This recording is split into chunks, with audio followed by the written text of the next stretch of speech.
자, 다시 이제 채팅창으로 돌아오겠습니다.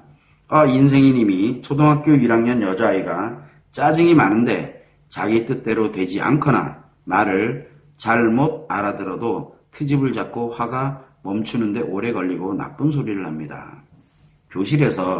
교실에서도 화가 나면 잘 멈춰지지 않아 종이도 구기고 발로 차고 싶다고 합니다. 미안하다는 소리는 잘하는데 분노가 많은 것 같은데 걱정입니다. 라고 했습니다. 자, 초등학교 1학년 여자이면은 관계 적응기입니다. 즉 무슨 얘기냐면 좋아하는 사람이 지금 현재 학교에 없다는 뜻입니다. 또 한 가지는 집에 가서도 마찬가지겠죠. 즉 이 엄마는 어떻게 보면 아이의 훈육, 즉 아이를 어떻게 하면 네 이렇게 해라 저렇게 해라 이거 하지마 저거 하지마 아마 이렇게 양육하고 있을 겁니다. 그래서 아이는 엄마가 싫어요. 왜? 나한테 이래라 저래라만 하지 좋은 엄마로 그 다음에 엄마를 좋아하는 감정을 만들어주지가 않고 있거든요. 그러다 보니까 학교를 갑니다. 선생님도 이렇게 해라 저렇게 해라. 그러다 보니까 이게 누적이 되고 쌓이고 물론 이제 초등학교 1학년이면 어린이집을 통하고 그 다음에 유치원을 통하고 이렇게 가다 보니까 뭘 만들어가냐면 지금 내 옆에 있는 사람들은 나를 공격하는 사람, 즉 내가 나를 싫어한다라는 어떤 그런 생각이 들어가다 보니까 짜증이 많이 날 수밖에 없는 거고 그리고 자기 뜻대로 안 되면은 굉장히 화를 많이 낼 수밖에 없습니다. 그러다 보면 이제 마찬가지로 행동이 좋지 않은 행동들이 나오게 되겠죠. 자, 이 아이 같은 경우에는 그냥 거두절미 엄마가 이 아이와 진짜 말 그대로 엄마가 이 초등학교 1학년 여자아이인데 이 아이와 친하게 즉 좋아하는 관계로 전환이 되고 그리고 엄마가 예를 들어 부모님이잖아요. 그래서 선생님께 가서 이 아이가 원인이 다른 게 아니에요. 좋아하는 사람이 없기 때문에 그래요, 지금.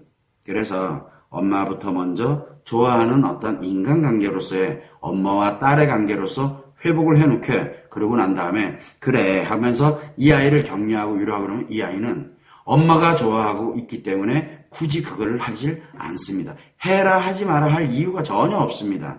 그리고 선생님도 마찬가지예요. 이 아이에 관련돼 가지고 이 아이도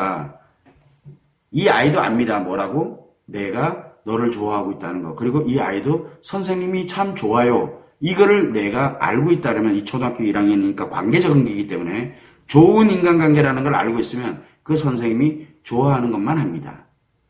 자, 그러면 이 아이의 이 문제를 해결하려면 어떻게 해야 될까요?